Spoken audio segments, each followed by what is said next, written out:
이건 말도 안 돼. 중국 최첨단 AI 연구소에서 나온 결과에 세상이 발칵 뒤집혔습니다. 어떻게 한국 AI 시스템이 위대한 대국 중국의 AI 시스템보다 언어를 4배 더 빠르게 처리할 수 있는 건지. 중국 최고 수석 연구원인 저는 믿을 수 없었어요. 대체 한글의 어떤 점이 이런 기적을 만든 걸까요? 그 비밀을 지금 바로 확인해 보시죠. 화면 속 문장을 본 순간 제 손이 얼어붙었어요. 믿을 수 없었죠. 어떻게 한글이 이런 성과를 낼 수 있단 말인가? 15년 동안 AI를 연구해왔지만 이런 결과는 상상조차 못했어요. 책상 위에 놓인 얇은 마닐라 폴더의 표지에는 이렇게 쓰여 있었어요. 중국 vs 한국 AI 시스템 성능 비교 보고서. 페이지를 넘기자 정확도도 더 높다는 문장이 눈에 들어왔죠. 지아씨, 잠깐만 와보세요. 잠시 후 팀에서 가장 뛰어난 엔지니어인 지아 첸이 다가왔어요. 그녀가 보고서를 읽는 동안 저는 초조하게 반응을 기다렸어요. 4배나 빠르다고요? 이건 테스트에 오류가 있었던 거 아닐까요? 나도 그렇게 생각했어요. 그런데 정확도까지 더 높아요. 지아 씨는 책상 모서리를 손가락 끝으로 두드리며 잠시 생각에 잠겼어요. 혹시 언어 구조 때문일까요? 한국어 문장이 더 짧으니까. 그 이유만으로 이렇게 차이 나진 않죠. 직접 테스트해 봅시다. 몇 분 만에 벤치마킹 소프트웨어를 실행했어요. 한국어와 중국어 데이터셋이 AI 모델에 전송됐고 시스템이 미세한 진동 소리를 내며 작동하기 시작했어요. 5분 후 결과가 화면에 떴어요. 숫자는 거짓말을 하지 않았어요. 한국어 시스템이 4배 더 빠르고 오류율도 낮았어요. 지아 씨는 화면을 뚫어지게 바라보며 중얼거렸어요. 이건 불가능해요. 이렇게 단순한 문자 체계가 더 성능이 좋다니요. 저는 창가로 다가가 빗방울이 유리창을 타고 내려가는 모습을 바라봤어요. 15년 동안 인공지능을 연구해왔지만 이렇게 풀기 어려운 문제는 처음이었어요. 내일 회의들은 전부 취소해주세요. 이 문제를 꼭 밝혀야겠어요. 지아 씨는 고개를 끄덕이며 말없이 나갔고 저는 책상에 앉아 한글의 역사와 구조를 조사하기 시작했어요. 연구실에 긴 테이블 주위에 엔지니어, 언어 전문가, 데이터 과학자들이 모였어요. 모두의 눈에 호기심과 의심이 섞여 있었지만 이제는 직접 실험할 차례였죠. 자, 각자 자기 모국어로 같은 문장을 써보세요. 준비 시작. 펜이 종이를 스치는 소리가 방 안에 울렸어요. 중국 출신의 메이린 씨는 약 32초 만에 끝냈고 일본의 타카시 씨도 비슷했어요. 하지만 한국인들은 단 8초 만에 글쓰기를 마쳤죠. 8초라고요? 메이린 씨는 믿기지 않는다는 표정이었어요. 이번엔 타이핑으로 해봅시다. 시작. 키보드 소리가 방 안을 가득 채웠어요. 결과는 같았어요. 한국어 사용자는 더 빠르고 오타도 적었죠. 오타율은 한국어가 3%, 중국어와 일본어는 15%였어요. 대체 왜 이렇게 빠를까? 글자가 적어서 그런 건가요? 메이린 씨가 물었어요. 부분적으로는 그렇겠지만 더 깊은 이유가 있을 거예요. AI에도 비슷한 원리가 적용되니까요. 일주일 동안 팀은 AI 시스템으로 다양한 실험을 했어요. 한국어를 처리하는 데는 더 적은 컴퓨팅 파워와 메모리가 필요했고 번역 모델도 단계가 적었어요. 이건 단순한 속도의 문제가 아니네요. 더 효율적이에요. 이제 그 비결을 찾아야겠죠. 저는 팀원들을 바라보며 결연히 말했어요. 전문가의 도움이 필요하겠군요. 초대해 주셔서 감사합니다. 최정민 교수님이 따뜻한 미소를 지으며 가죽 가방을 내려놓으셨어요. 팀원들은 기대에 찬 눈빛으로 교수님을 바라봤어요. 한글은 단순한 글자가 아니에요. 각 글자는 소리를 낼 때 입과 혀, 목의 모양을 본떠서 만들어졌죠. 덕분에 배우기 쉽고 사용하기도 편합니다. 교수님은 가방에서 플라스틱 차트를 꺼내 한글 자음과 모음을 가리켰어요. 세로 써는 입을 열었을 때, 가로 써는 닫았을 때의 모양을 나타내죠. 자음도 입술과 혀의 모양을 본뜬 겁니다. 이 단순함 덕분에 AI도 더 빨리 배우죠. 더 적은 글자로 더 많은 소리를 표현할 수 있으니까요. 그럼 AI가 한글을 학습하면 중국어나 영어보다 더 빠르게 정보를 처리할 수 있겠네요? 제가 물었어요. 맞습니다. 그리고 더 중요한 건 한글의 원리를 AI 시스템에 적용할 수 있다는 점이에요. 데이터 해석도 단순하게 하면 처리 속도와 정확도가 모두 올라가죠. 방 안이 조용해졌어요. 모두가 그 가능성을 곱씹고 있었죠. 그럼 중국 AI에도 한글의 원리를 적용하면 어떨까요? 오리온이 물었어요. 글쎄요. 그건 또 다른 도전이 되겠죠. 순간 제 안에 새로운 결의가 타올랐어요. 이제 더 이상 의심의 여지는 없어요. 한글은 단순한 문자가 아닙니다. 그것은 더 빠르고 똑똑한 AI의 열쇠예요. 이제 전 세계가 그 비밀을 보게 될 겁니다. AI가 한글 덕분에 세계 최고가 됐다면 믿으시겠어요? 그날 이후 최 교수님의 강의가 제 머릿속을 떠나지 않았어요. 한글의 간단한 조합 원리가 AI 시스템을 더 효율적으로 만들 수 있다는 생각은 신기하면서도 가슴을 뛰게 했죠. 그런데 더 나아가 보면 어떨까요? 한글의 원리를 이용해 중국어 같은 복잡한 언어를 AI가 더 쉽게 배우게 할 수 있다면요?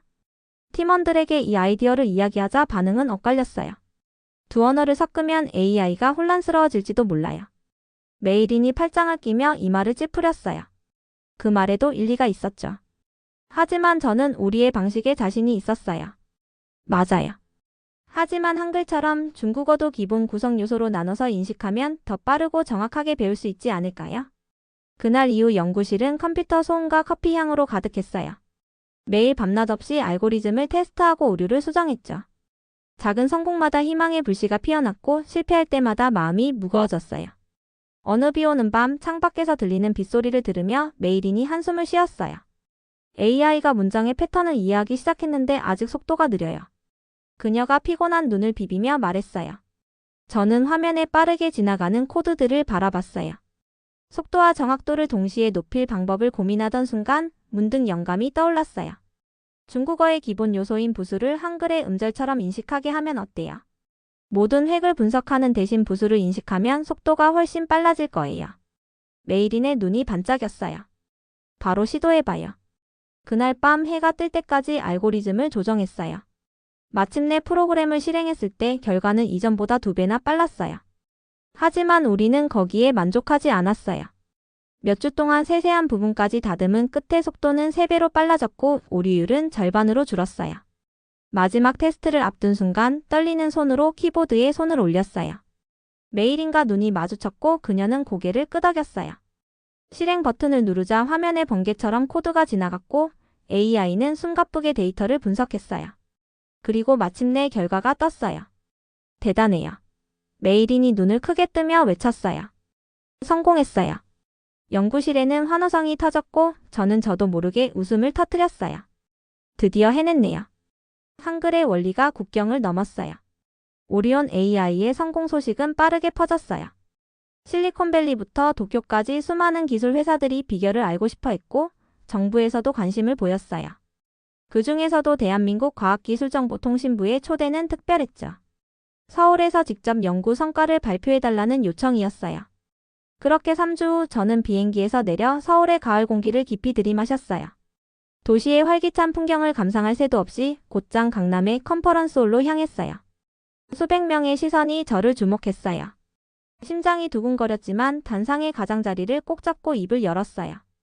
AI가 한글 덕분에 더 똑똑해질 수 있다는 사실 믿으시겠어요? 청중들은 숨소리조차 내지 않고 제 말을 기다렸어요. 저도 처음에는 믿지 않았어요. 하지만 한글을 통해 깨달았습니다. 잘 설계된 단순함이야말로 더 강력하다는 걸요. 한글의 과학적인 구조는 사람뿐 아니라 AI에게도 완벽했습니다. 잠시 숨을 고르고 더 이해하기 쉽게 설명했어요. AI는 구조가 복잡하면 학습 속도가 느려져요.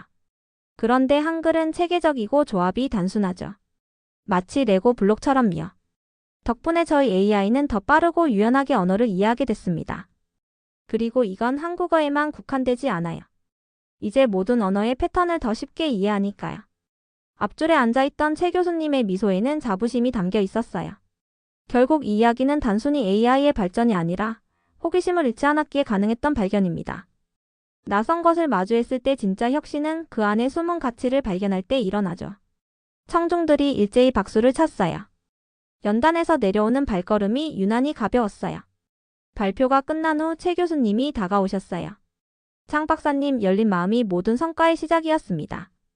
세종대왕님께서 보신다면 참 뿌듯해하셨겠죠.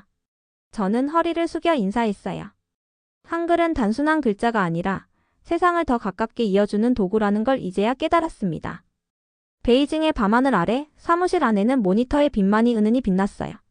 한국의 대학들과 첫 협력을 시작한 지 벌써 1년이 흘렀어요. 그 결과 탄생한 오리온 AI는 자율주행차를 더 부드럽게, 의료진단을 더 정확하게, 우주 탐사를 더 멀리 나아가게 했죠. 책상 위의 홀로그램 화면에서 최 교수님의 메시지가 눈에 들어왔어요. 성공하신 것 축하드려요. 세종대왕님께서 지금의 한글을 보신다면 얼마나 뿌듯하실까요?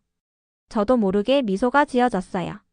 한글의 원리가 AI에도 그대로 담겨 있다는 생각이 들었죠. 여정은 이제 시작이에요.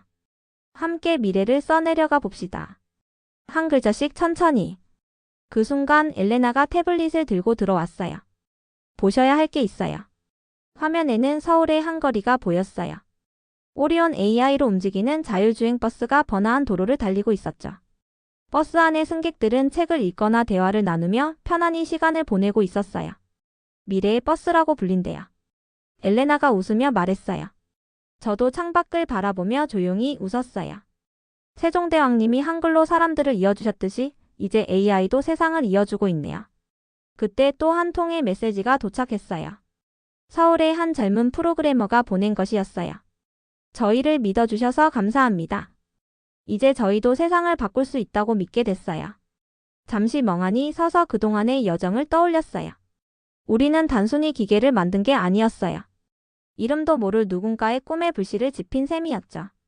그리고 어딘가에서는 지금도 누군가가 미래를 쓰고 있을 테죠. 그리고 그 미래는 한글로 쓰일 거예요.